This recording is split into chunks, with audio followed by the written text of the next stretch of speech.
Carl Dix has been fighting and defying this system of injustice for longer than I've been alive. He not only fights for liberation of all people here in the United States, but he fights for the liberation of people worldwide. It started with a refusal to go to Vietnam in 1970. He served 2 years in a military prison because he took the time to think critically about what it meant for him to go overseas and fight a war for freedom of other people when Black people did not have freedom here in the United States. And he said, no, I'm not going.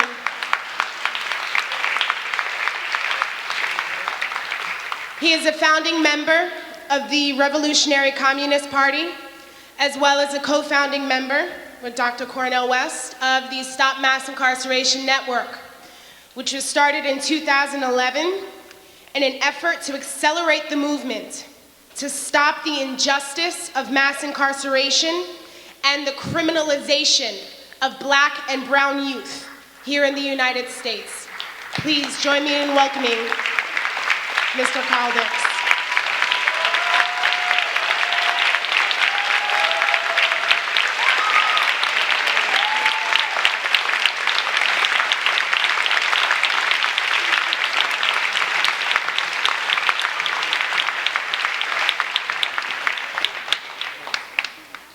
I want to thank Kimberly for that introduction, and I want to get started. 60 years ago tomorrow, Emmett Till was brutally murdered. Why? Because they say he whistled at a white woman. 4 days after this, 2 white men came to his family's home and dragged Emmett off. They took him to a river. They made him take his clothes off, and they beat him almost to death. They gouged his eye out, and then they shot him in the head. And they tied a 75-pound fan to his body, and they threw him in the river. They were never punished for this murder, in spite of the fact that they admitted to doing it in an interview with Look magazine a few months later. Saturday is going to be another solemn anniversary. 10 years ago, Hurricane Katrina roared out of the Gulf of Mexico. It came on shore in New Orleans and overwhelmed the levees, flooding 80% of the city. Thousands and thousands of mostly poor Black people were left to die in New Orleans as the government refused to provide rescue for people and refused to deliver emergency supplies of food and water. Nearly 2,000 people did die in New Orleans. People, mostly Black people again, were herded into pens in the New Orleans Superdome that were reminiscent of the way the Africans were crammed into the holds of the slave ships. Now, there were some Black people who were like, we ain't gonna die here. We gonna do what we need to do to save our lives and other lives. People went to stores and went in and got food and passed it out. People found some boats and went paddling down and rescuing people from the rooftops. The government called these people looters. The governor of Louisiana said, shoot the looters on sight. And police did gun down people who were doing nothing more than trying to escape the floodwaters. Then, in the weeks that followed Hurricane Katrina, the authorities used the hurricane to ethnically cleanse New Orleans by driving more than 100,000 Black people out of the city. I saw some of this close up because I went to New Orleans in the aftermath of Katrina. I was down there several times. I fought together with people to stop the way that they were driving black people out of that city. Now, these two anniversaries are gone into very deeply in Revolution newspaper. And that paper's here tonight. I hope you already got a copy of it, but if you didn't, go get one. And if you did get one, go get some more and get them to other people, because we need to know about this and other people need to know about this. People need to think about those two horrific anniversaries. But we also need to think about something else. From Emmett Till to Sandra Bland. From the catastrophe of Katrina to the catastrophe of mass incarceration. From the horrors of the slave ships, the centuries of enslavement, lynch mob terror, South and North, to what we're here about today. What we must do to stop police terror and murder. Think about this. Think about what America has meant and still means to black people. What must we do to stop all this? Now, I'm going to get into this in two ways. I'm going to talk tonight about the only real way to end all this, and then I'm going to talk about Rise Up October and how that fits into that real way, which is revolution, by the way. Rise Up October, the huge national march to stop police terror on October 24th here in New York City. This is something that everybody can jump into right away to push these killers back, and it's something that you must jump into. Now, to start all of this, I want to share with you a quote from Bob Avakian, the leader of the Revolutionary Communist Party. Here's what he says. There is the potential for something of unprecedented beauty to arise out of unspeakable ugliness.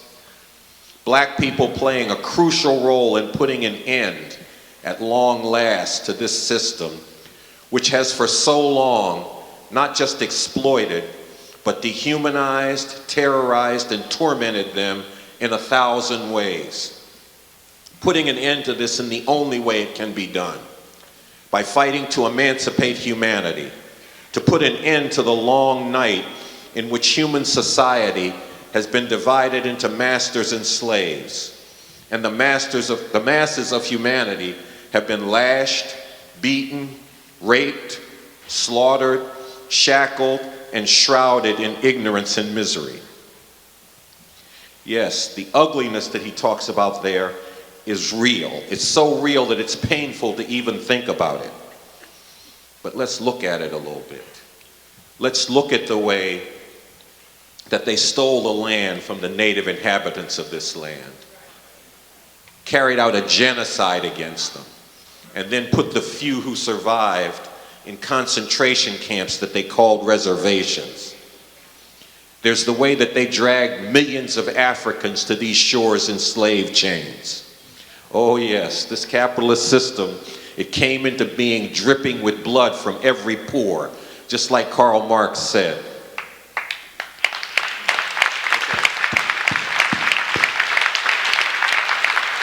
But there's more. There's the subjugation of women, which is ages old and continues in the current day, with a culture of servitude and rape and viewing women as sex objects. And with attempts, that's real.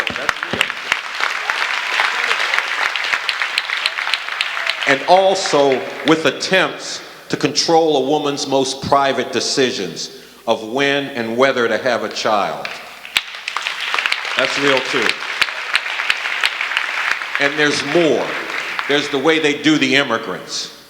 People who are driven here by the hunger and the horror that the U.S. causes in their homelands.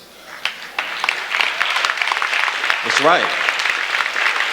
People come here desperately seeking work, and then they're persecuted, deported in record numbers by Obama, and then insulted by fascist idiots like Donald Trump.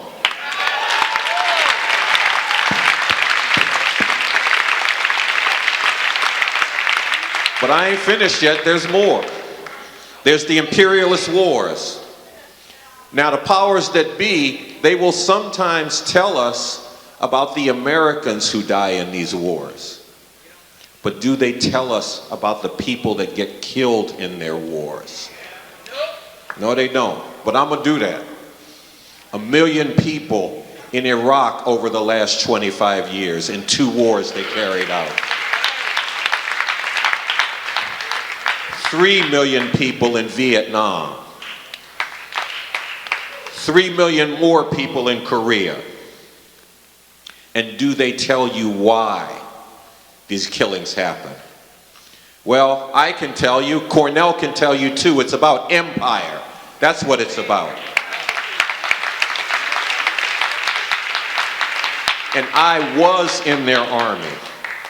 I saw how they try to break you down and then turn you into a mindless killer for their imperialist wars. Now, like Kimberly said, when they told me in 1970 I had to ship out to Vietnam, I said, hell no, I ain't going.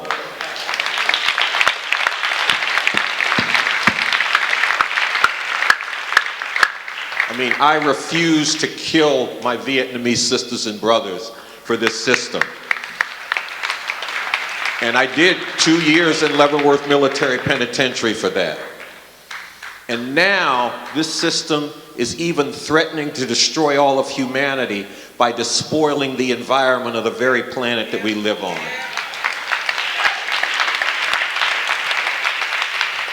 This is the ugliness that we're up against, and we can't turn away from it. We got to look at it. We got to look at all of it. But there's something else. There's the great beauty and the potential to bring that out that Avakian talked about. The potential to emancipate all of humanity. Now look, sisters and brothers, this is not a dream. This is not, don't worry, we'll get justice someday, somehow. This can be done. Humanity can be emancipated. And the way to do this is through revolution, through getting rid of this system.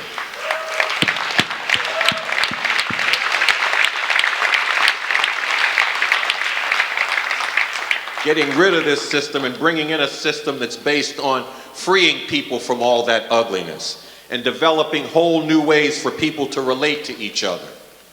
Now, a lot of people tell me, Carl, you crazy. You can't make revolution. They're too powerful. But look, what's really crazy is going along with this system and thinking somehow things are going to get better.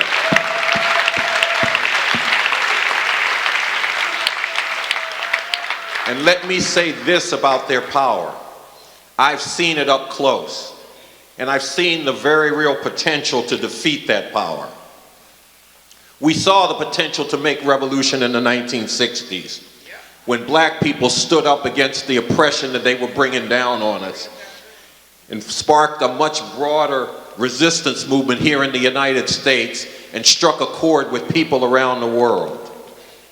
That the potential to defeat them and their power was shown in Vietnam, where peasants were mobilized, organized, and inspired, and defeated the big, powerful United States Army.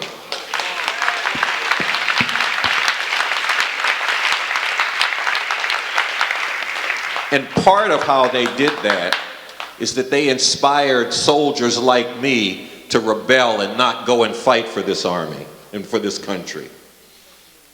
Back then, we wanted to change everything. We wanted to question everything. And we saw glimmers of that different morality, a whole different way people could relate to each other. We saw a glimpse back then of the great beauty that Avakian talks about in that quote. Now, in a few parts of the world, people did make revolution and get free. And here in the US, in the belly of the beast, as we used to call it back then, the system got knocked back on its heels. But things did not go far enough, sisters and brothers. We never made revolution here in the US, leaving power in the hands of the capitalist exploiters.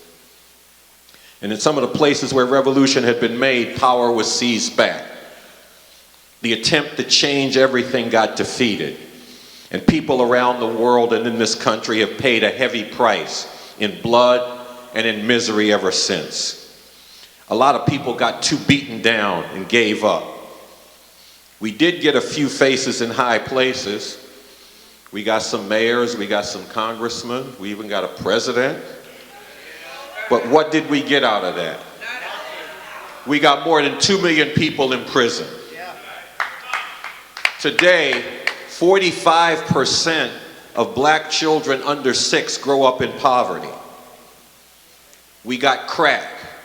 We got AIDS epidemic, and all the other horrors that go along with what Lorraine Hansberry and Langston Hughes called a dream deferred.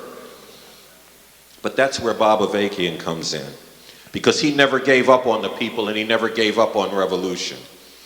Not only that, he made new breakthroughs in revolution, including in basically solving problems that the revolution ran up against back then. Don't let people tell you we can't do better than this. Don't let anybody tell you that America is eternal and that the best we can hope for is getting some itty-bitty changes in how they dog us here.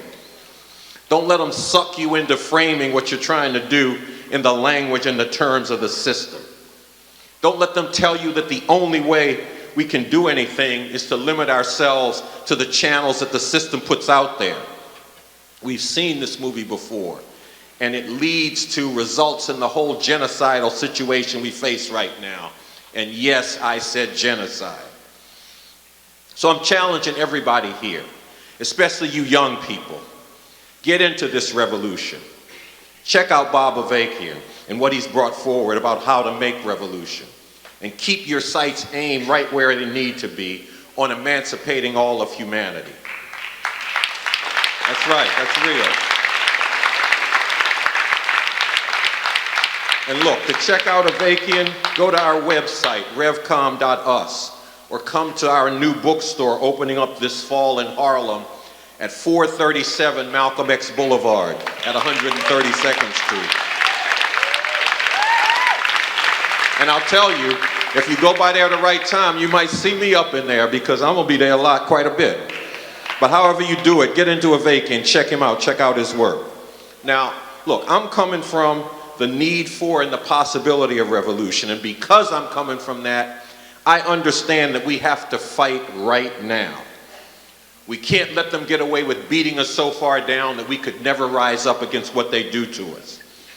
And we have to mobilize everybody we can, wherever they're coming from, however they see the problem and the solution, to fight this madness we face.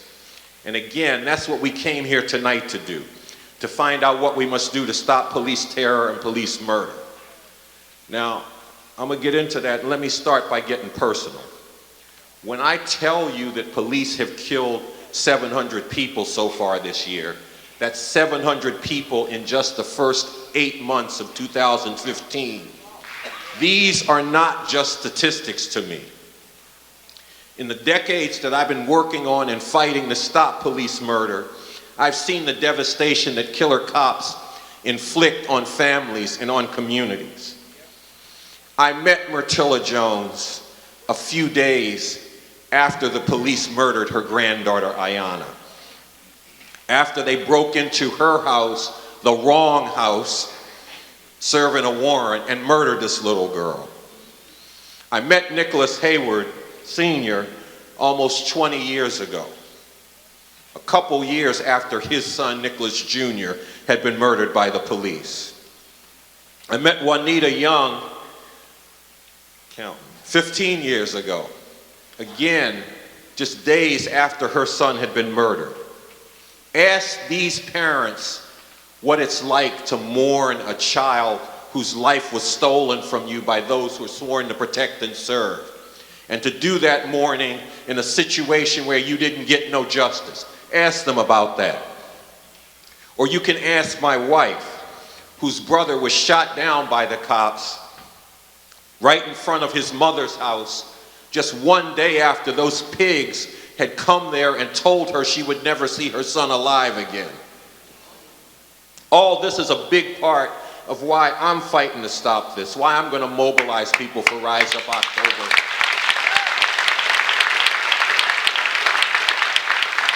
And it's why you need to be a part of doing that too, why you need to join this effort.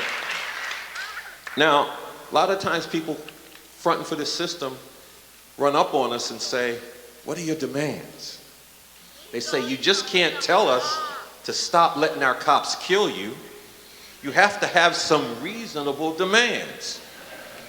See, now it tells you something about this system, that to them, stopping the police from murdering innocent people, from terrorizing black people and other oppressed people is unreasonable. But let's leave that aside for a minute. Okay, here are some demands. How about indicting, convicting, and putting killer cops in jail?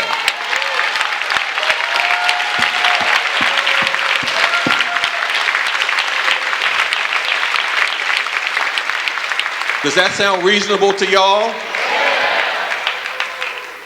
And I don't just mean cops who get caught on video next week killing somebody. I mean all them cops that have murdered thousands and thousands of people in the years and decades past. And this is a reasonable demand because there is no statute of limitations on murder. So they can't say it's too long ago. But here's another demand. How about dismantling the whole system of the new Jim Crow of mass incarceration and the whole genocidal program this concentrates?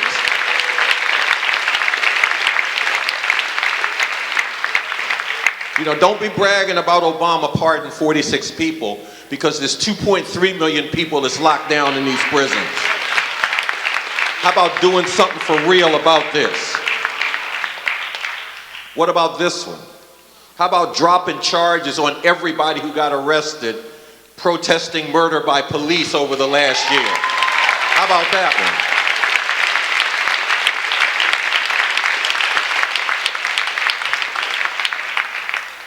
How about shutting down that dungeon and butcher shop over there on Rikers Island here in New York City?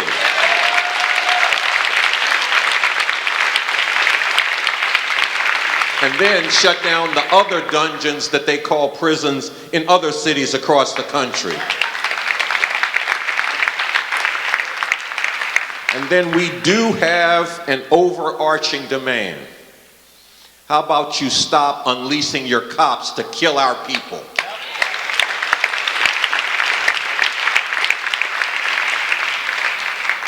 Now look, these demands are pretty reasonable. Unless you're presiding over a system that needs official murder, terror, and unjust imprisonment in order to keep the masses of people under control.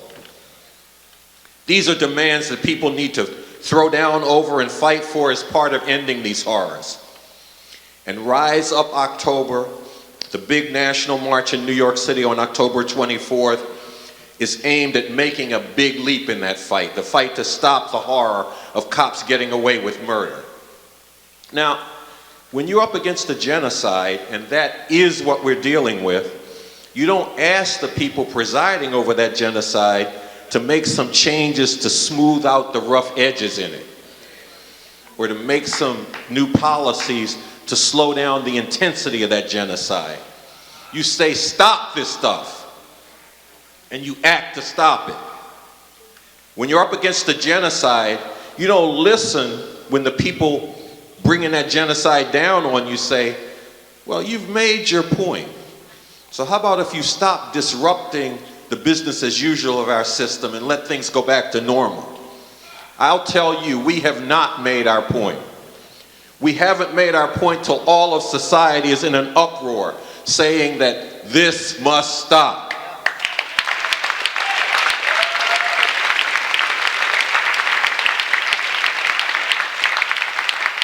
We haven't made our point until everybody has felt compelled to choose sides on this because they understand that there's no middle ground and people feel challenged to be out in the streets saying, this must stop. We haven't made our point until, like Reverend McCory has said, these so-called champions of human rights stand revealed before the whole world for the frauds that they are. And the whole world sees that this must stop. This is why we got to be out there. This is why we got to be out there on October 22nd, 23rd, and 24th. October 22nd, the National Day of Protest to stop police brutality, repression, and the criminalization of a generation. There's got to be powerful demonstrations in cities all across the country. And we got to do something very important and very special on October 22nd. We got to be reading the names of those who have been murdered by police.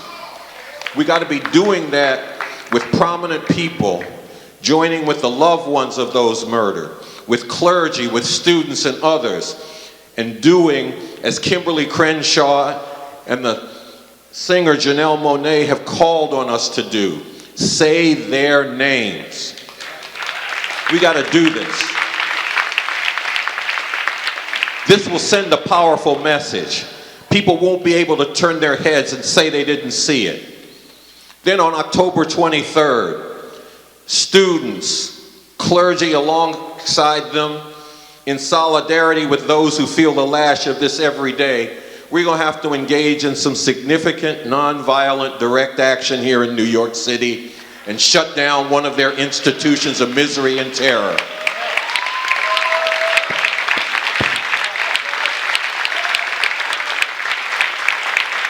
And at the appropriate time, we will let everybody know which institution, where, and when. And this will deliver a powerful message to all. The message that this movement is serious. And then on October 24th itself, we, all of us, that's on the list of things to think about. Something is going to be shut down on the 23rd. Then on October 24th, we, all of us, will gather in New York City. We're going to march in from Grant Homes and Strivers Row in Harlem, from Washington Heights, from Jackson Heights, from Bed-Stuy, from Hunts Point, from Jamaica, Queens, and maybe some people are going to come up from the island, Staten Island. It's going to be students from the CUNY campuses around the city, from Columbia and dozens of other campuses in this area. People from Newark, from Patterson, from Hartford up in Connecticut, numbering in thousands upon thousands. And we will be joined by thousands upon thousands more from Atlanta, from Chicago, from Cleveland, from Detroit, from New Orleans and Mississippi. There's people from California talking about coming to New York City. And millions of people across the country and around the world will hear our powerful cry. Which side are you on? Millions are going to say, okay, I got to choose sides. And many of them will decide they have to be with those of us who are acting to stop this. We will change history. We will inspire thousands, and yes, millions, who are tired of being treated like criminals. Tired of seeing cops patrolling their communities like occupying armies. We're going to inspire them and move them to see that they don't have to keep taking this. To see that it's not their fault. And they will stand up and act to stop this. We will rally to their side thousands of people from other sections of society who refuse to stand aside while people are being beat down and murdered for no other reason than the color of their skin. And we're going to open the eyes of those who don't suffer these horrors, challenging them to quit swallowing the lying justifications that the system gives for giving a green light to killer cops, and challenging them to get off the sidelines. Again, which side are you on? Are you on the side of acting to stop these horrors? Or are you on the side of continuing to let them go down? Because I'll tell you, there is no middle ground. There is no neutrality on this. You got to choose a side. And when I say choose a side, I don't mean just giving us your sympathy. That ain't enough. I mean actively joining in the resistance and mobilizing others to resist too. You got to join this effort. You got to be a part of making October 24th as powerful as possible. And tonight, somebody's going to tell you how you can join into this, what you can do, and who you can hook up with to be a part of Rise Up October. And I will tell you, and let me just be blunt, if you and people like you don't throw in on this, it ain't going to happen the way it needs to. And it has to happen the way it needs to, sisters and brothers. Let me just tell you, I'm with you on that, sister, but let me just tell you, I do not want to keep on making hashtags of the names of the people killed by police.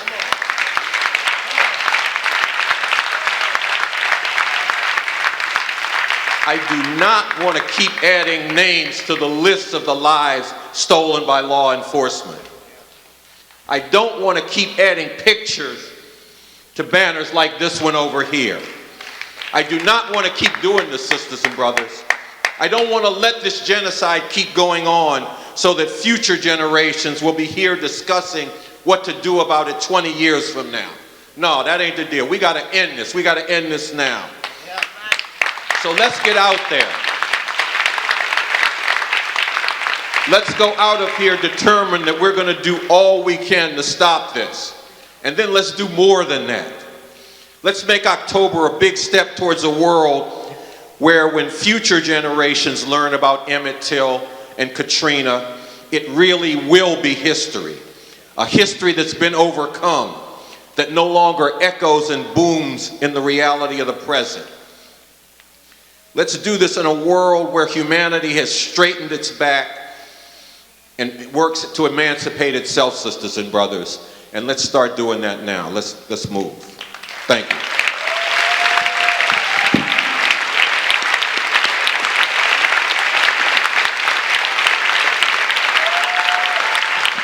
Ladies and gentlemen, Carl Dix.